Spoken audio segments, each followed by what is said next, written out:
e o nosso debate está aberto. Eu tenho-vos a dizer que está a haver transmissão na internet e podem aparecer perguntas aqui direto, por isso é que eu tenho um computador aqui ao colo. Não é um Magalhães, é um computador assim mesmo. Pode haver perguntas que vêm diretamente para o meu colo, mas há outras perguntas que estão no vosso colo, quer dizer, são vossas e até têm prioridade. Eu pedia para se identificarem e lançarem questões o mais precisas possível, o mais concretas possível. Podem também fazer comentários, bem entendido, mas pedia para não fazerem, digamos, grande discurso, até para tentarmos fechar a sessão à hora programada às 7h45, era a hora que tínhamos programado, começámos um bocadinho depois, mas recuperamos agora na discussão.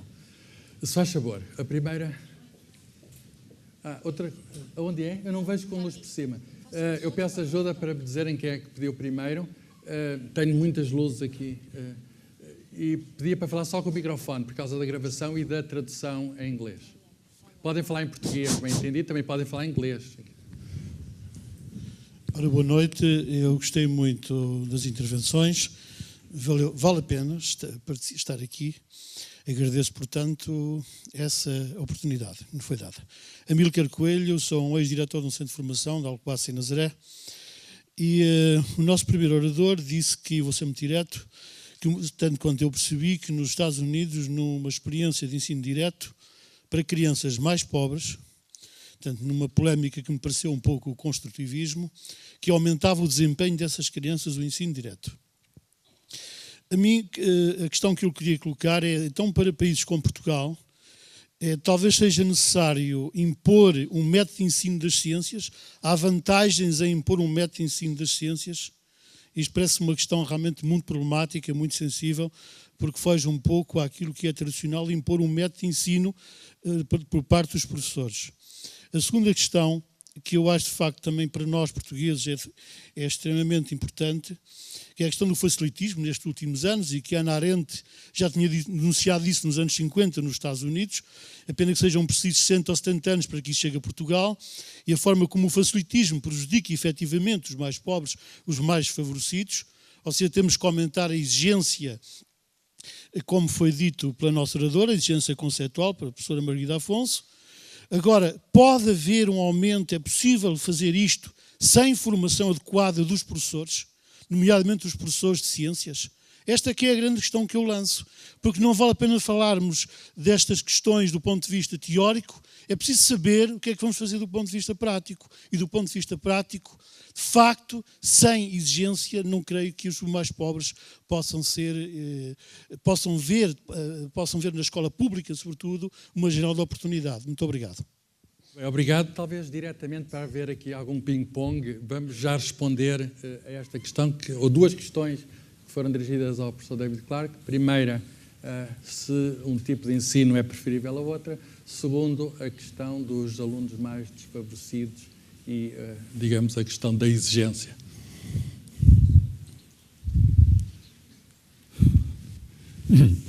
Okay, there was a lag in the translation. Well, you asked a lot of questions. Estava à espera da tradução. Isto são muitas perguntas. Penso que está a perguntar sobre o que é que vamos fazer amanhã. Não podemos esperar por mais 30 anos de investigação. Eu acho que o que devemos fazer amanhã é questionar na sala de aula e tentar ser cético relativamente a investigações que dizem que isso é melhor do que aquilo, enquanto se está a construir uma investigação. E acho que demora tempo para uma investigação se construir e evoluir. Acho que o ensino das ciências agora diz, no campo da medicina, que começou há 150 anos, há muitas atividades que os médicos têm que fazer e tiveram que fazer, e muitas estavam erradas, mas muitas estavam corretas. O problema é que não sabíamos qual era qual, e foi preciso muito ensino e muita prática, e disseram-nos para fazer uma coisa de determinada forma, e não sabemos, não temos a certeza se essa é a forma correta. Portanto, o melhor é sugerir e difundir o processo de educação com cada vez mais investigação, e estas perguntas devem estar completamente concentradas ou focadas. Há muitos tipos de ensino construtivistas que podem ser muito eficazes, mas em alguns a instrução direta não resulta muito bem. Portanto, agora, como a medicina está a avançar desde há 150 anos, temos centenas e centenas de procedimentos para testar e práticas que são baseadas na investigação e em determinadas pessoas. Eu espero que a educação, o ensino das ciências possa progredir nos próximos anos. Muito bem. Novas perguntas? Olá, boa tarde. Antes de mais, também uma palavra de agradecimento à Fundação e à organização do evento, porque permite-nos sempre aprender mais. Eu chamo Miguel Martins. Então vai. Chamo Miguel Martins, sou professor de música e eu acredito que a música pode-se ensinar também através do ensino experimental. Basta pensar nos fenómenos da acústica, não é? É assim, aquele era, realmente concordo, não era um mau exemplo. Agora, a minha pergunta é só esta, é saber se concorda comigo, porque existem uma série de fenómenos, por exemplo, a altura do som, a mudança da frequência, por exemplo, as questões da afinação, que eu acho que até é importante que eles vejam de uma forma experimental os fenómenos do som. A minha pergunta é se concorda comigo, se é possível fazer ensino experimental no ensino da música também. Sim? Pronto. E já agora, eu aproveito que está ali o Ministro da Educação, tenho que deixar uma provocação. É que nas ciências temos turmas reduzidas, mas nas turmas de música continuamos a ter turmas muito grandes. E quando eu quero pôr os alunos a tocar, torna-se um bocado mais complicado, tá?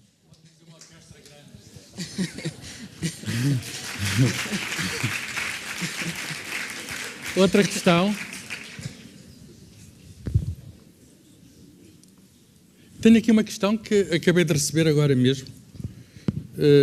Como é que se deve introduzir o ensino experimental das ciências no jardim de infância, no kindergarten? Talvez ter a opinião do professor Clark sobre isso.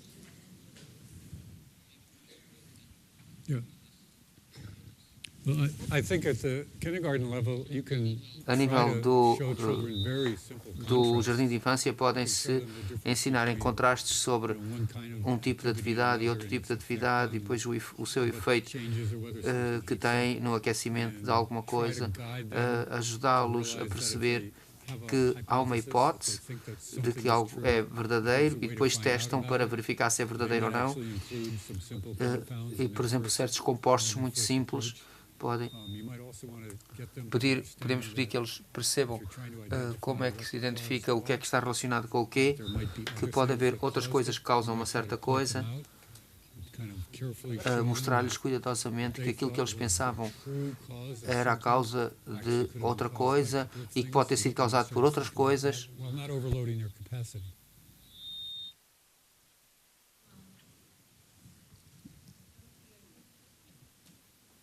Há um problema no som. E temos aqui, é uma experiência.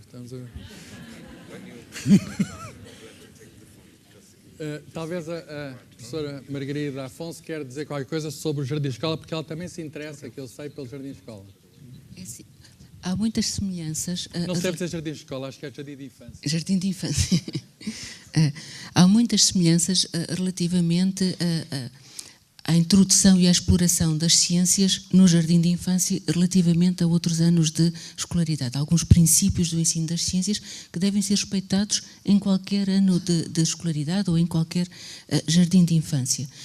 Há muito trabalho feito. É possível introduzir o ensino experimental desde muito cedo, de uma forma mais simples, de uma forma mais utilizando os sentidos, utilizando...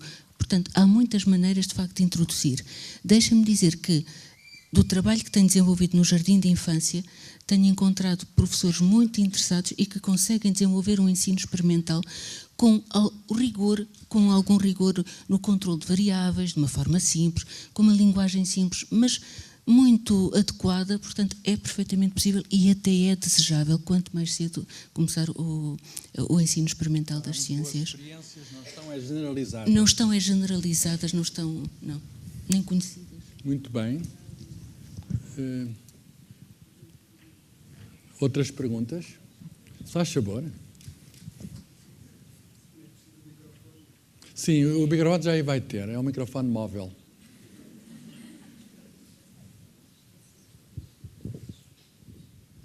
Boa noite. Não é bem uma questão, é mais um comentário. Portanto, e é mais a nível do ensino secundário, porque eu chamo Miguel Simões, sou professor na Escola Secundária de Odmira, e um problema com que nós nos debatemos é, e devo dizer que sou um adepto do ensino experimental, o que eu noto é que, ou pergunto, é como é que se pode fazer ensino experimental, para já reforçando a ideia ali do colega Miguel de música, com um elevado número de alunos, mesmo divididos a meios, em turnos. São cerca de 14 alunos por turno. E, além disso, não havendo, eu estou-me a referir em particular à física do 11º ano, em que não há material algum que se consiga cumprir qualquer atividade experimental daquelas que vêm no programa e que inclusive saem nos exames. Portanto, era esta a minha preocupação e perguntar se há alguma maneira de superar estas duas situações que nós, principalmente em Odmira, que já de si é um meio desfavorável, não é? E os alunos também. Pronto, obrigado. Talvez a professora Maria da Afonso queira comentar, porque é um problema muito português, o tamanho das turmas e o material necessário. O material, por exemplo. É assim, eu acho que o material, no secundário já há um material mais específico e de facto põe outro tipo de cuidados e de carências. Agora, o material não é de todo o principal problema para o ensino experimental. E na educação básica, porque o estudo debruçou-se essencialmente sobre a educação básica, não é de forma alguma um problema grave que não se possa superar. Deixe-me dizer que, às vezes, a dificuldade que os professores têm do ensino experimental é porque eles próprios não tiveram muita formação em ensino experimental. Que formação? Se nós formos ver a formação dos professores, que ciências é que tiveram? Que ensino experimental efetivamente deram na formação? E muitas vezes são essas lacunas que às vezes transportam alguma insegurança e alguma dificuldade em gerir depois o ensino experimental com os seus alunos. Claro que as turmas grandes são sempre grandes e tornam, de facto, complicam a gestão da atividade. Mas penso que há formas, podemos depois ver mais em detalhe, mas penso que há formas de gerir o ensino, algumas atividades experimentais mais pertinentes, a forma... Olha, eu também não sou apologista de grande número de atividades experimentais, prefiro menos atividades, mas bem exploradas com princípio, meio e fim. Poucas e boas. Muito bem. Professor David Clark, quer acrescentar? Let me answer your question. Para responder à sua questão, uma forma de ensinar uma turma, e isso é um desafio, sem os materiais certos, eu não sei se vocês têm PowerPoint na aula, mas dar uma aula a toda a turma com os tipos de experiências que eu mostrei e fazer uma pausa e perguntar se vocês acham que conseguem dizer o que é que isto é. Fazer com materiais físicos e parar e perguntar às crianças se acham que sabem o que é que está a acontecer e dizer-lhes então se estão certos ou se estão errados. Mas normalmente, quando não há tecnologia, quando não há materiais, o que acontece é o professor está a dar a aula e não há prática nenhuma. Mas na internet há vários sites a que podem aceder com muitas experiências, muitas coisas interessantes, com sessões de experiências, as que vês as crianças a fazer as experiências e a água a ferver e é muito engraçado. É verdade que é um grande desafio ensinar as crianças sem os materiais certos. Podemos fazer uma apresentação suave e fácil por um lado, ou então experiências com materiais. Por exemplo, até os iPhones podem ser utilizados para fazer experiências experimentais nas aulas. Obrigado. Está aqui outra questão.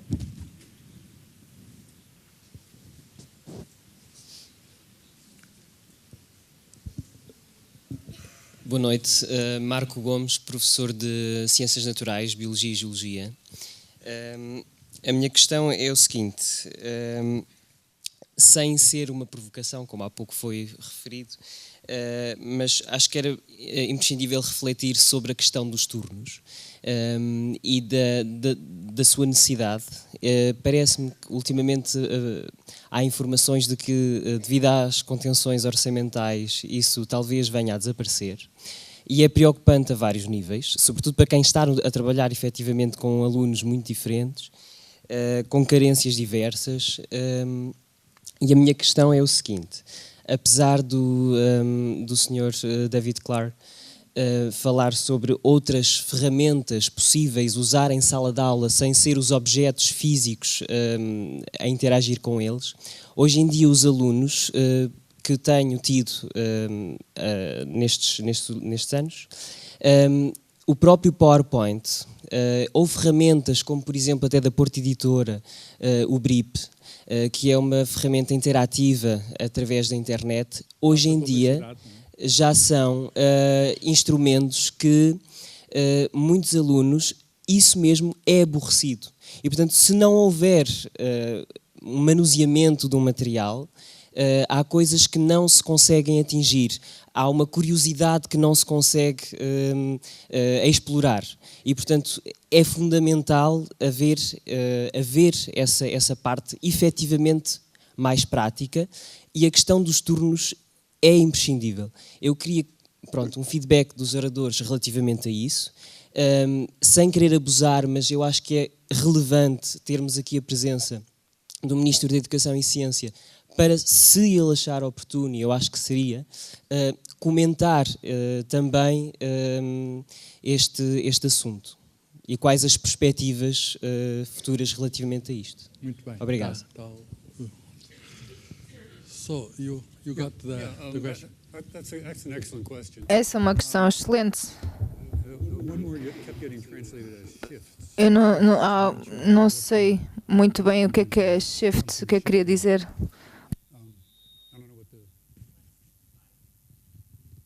São os turnos. Uma das investigações, uma das afirmações que fez sobre a eficácia da prática com material versus virtual é uma boa questão agora. E houve alguma investigação sobre isso, e já fiz isso no meu laboratório, quando damos aos estudantes exatamente a mesma educação, o mesmo ensino, mas quando eles tocam as coisas, ou então, de outras situações, só estamos a apontar e a clicar, encontramos que não há diferença, que eles aprendem tanto quando não estão a manipular os materiais. Claro, quando falamos que nas rampas e fundar elementos, isso é até aborrecido, não é tão engraçado. Mas também fizemos com situações em que as crianças tinham carros de corridas, que davam corda e o carro ia por aí fora. Era muito física, muito prática, muito sensorial. E também fizemos o teste com apontar a clicar com as peças do carro e ver o carro andar no ecrã, com uma animação muito patética, muito simples. Eles aprendem da mesma forma. Isso até foi surpreendente. Se calhar há muitos domínios em que tem que ter prática e os materiais são caros e as crianças não ficam quietas ou não conseguem fazer as coisas, mas em muitos domínios em que o virtual e a informática é muito barato e é tão eficaz como mexer nos objetos. O importante é verificar ou certificar-nos de onde é que isso acontece.